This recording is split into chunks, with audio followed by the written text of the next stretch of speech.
In this video, we're going to talk about the Sundarbans. And believe me, this isn't just any forest. It's the largest mangrove forest on the entire planet.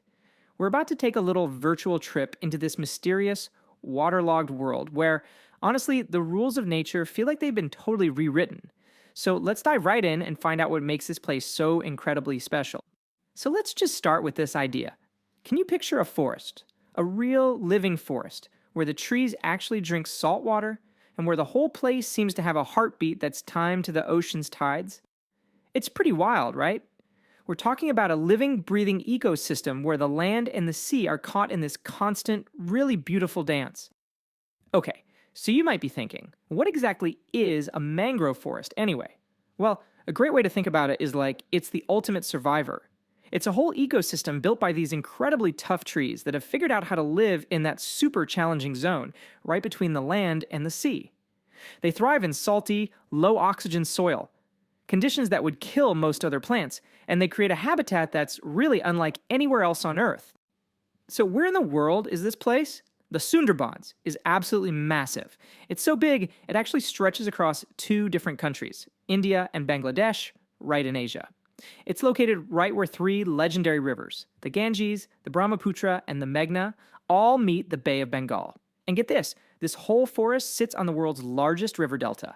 That's just an incredible foundation for an ecosystem. And when I say massive, I am not kidding. We are talking about 10,000 square kilometers. To put that in perspective, that makes it the largest single block of tidal mangrove forest in the entire world. It is just vast, and it is so wild. Okay, so what does it actually look like? Well, first thing, you can pretty much forget the idea of solid ground. The Sundarbans is like a giant, intricate labyrinth of waterways. It's a landscape that's literally woven together from countless rivers, tidal streams, and these huge, shimmering mudflats. In this whole forest, it has its own special rhythm. You see, twice every single day, the tides come in and completely transform the entire landscape. At low tide, you see this whole other world of mud and tangled, gnarled tree roots. But then, when the high tide rolls in, the water level shoots up by 2 to 3 meters, and the whole forest floor just disappears underwater. It's exactly why people say the forest breathes. This incredible tidal system is all fed by this super complex network of hundreds of rivers and channels crisscrossing everywhere. You've got major rivers like the Matla and Bidyajari. There's even this one really cool spot called Panchmukhani, which is a point where 5 of these powerful rivers all meet up before they flow out to the sea. It's a perfect example of how interconnected this water world really is. Now, as you can probably guess, an environment this unique is just teeming with life. It is a true biodiversity hotspot. We're talking about a home for over 330 different plant species that have adapted to the salt, 49 species of mammals, and literally hundreds of species of birds, reptiles, and fish. The sheer variety is just staggering. And who are the residents here? Well, you've got these beautiful spotted deer, or cheetal, stepping carefully through the mud. You've got massive saltwater crocodiles just lurking beneath the surface. There are even these super elusive fishing cats that hunt in the shallows. Oh, and the trees are full of chattering rhesus macaques, while the rivers are home to rare Ganges river dolphins and even king cobras. It is a tough neighborhood for sure. But, of course, there is one undisputed king of this jungle. The Sundarbans is one of the last great strongholds of the magnificent Royal Bengal tiger. And listen, these aren't your average tigers. They have uniquely adapted to this watery world.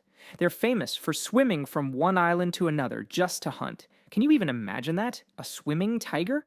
So, with all this talk of crocodiles and swimming tigers, you're probably wondering, can a regular person even visit this place? Is it possible to go and see this incredible wilderness for yourself? And the answer is absolutely yes. Tourism is actually a really big deal for the local economy. The best time to go is during the winter season, between October and March, when it's a bit cooler. But just keep in mind, you can't just wander in on foot. The only way to really explore the deep parts of the jungle is by boat, and you'll need to go with a tour operator who can get all the right forest permits for you. And this forest isn't just a home for tigers or a destination for tourists. It's an absolute lifeline for more than 4 million people who live in and around the area.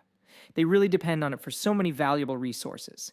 Things like timber for building their homes, fish from the rivers for food, and the world-famous Sundarbans honey. Okay, so now that we've got a pretty good feel for the place, how about we fire off 5 quick, fascinating facts that will really help put the sheer scale and importance of the Sundarbans into perspective? Let's do it. Fact number 1 is all about scale. We said it's 10,000 square kilometers, right? Well, to picture that, imagine the city of Venice. The Sundarbans forest is more than 10 times the size of Venice. And yeah, Venice has its famous canals, but the Sundarbans has this completely wild, natural, massive network of waterways. Okay, fact number 2. Where did it get its name?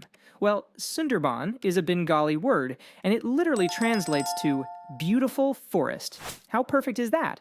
And it's thought that the name comes from the Sundari tree, which is a type of mangrove that you can find everywhere in the forest. Alright, fact number 3.